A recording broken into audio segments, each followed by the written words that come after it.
Thank you. Marilyn Taylor of Damascus. And I'm not sure whether it was the October 15th meeting, I think it was, when the gentleman from the Hideaway Court got up and gave his presentation.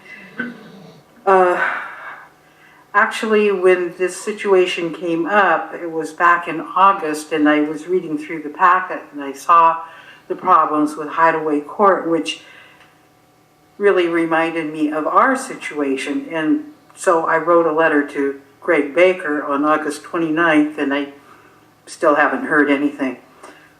It says, "Dear Mr. Baker, I have lived in Damascus since 1976. We relocated from Redwood City, California, where streets, etc. were maintained by the city. Road repair maintenance costs were part of our property taxes.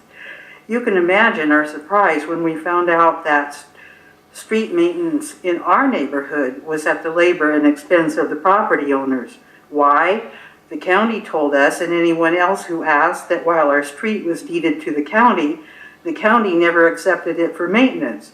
So whenever the potholes got to be a real source of contention, several neighbors got together, went to the asphalt company, bought the asphalt, and filled in the potholes. Sometimes some of the residents pitched in both time and money, but usually those few people who bought the materials and did the work got stuck with the cost. One year, we paid $1,300 out of our own pocket for an asphalt company to pave the alligatoring asphalt and fill in the potholes, but just on Fairway Drive at 197th. That left 199th, which was in the poorest condition, to take care of themselves.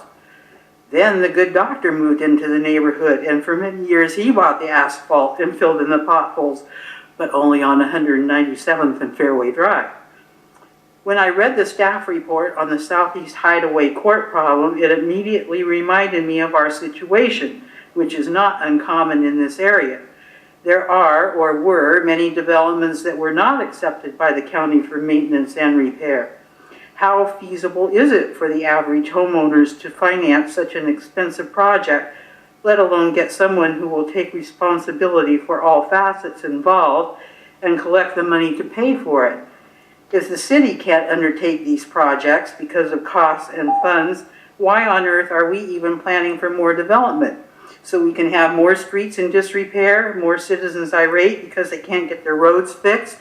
I have often wondered why our property taxes don't include funding for street repair maintenance.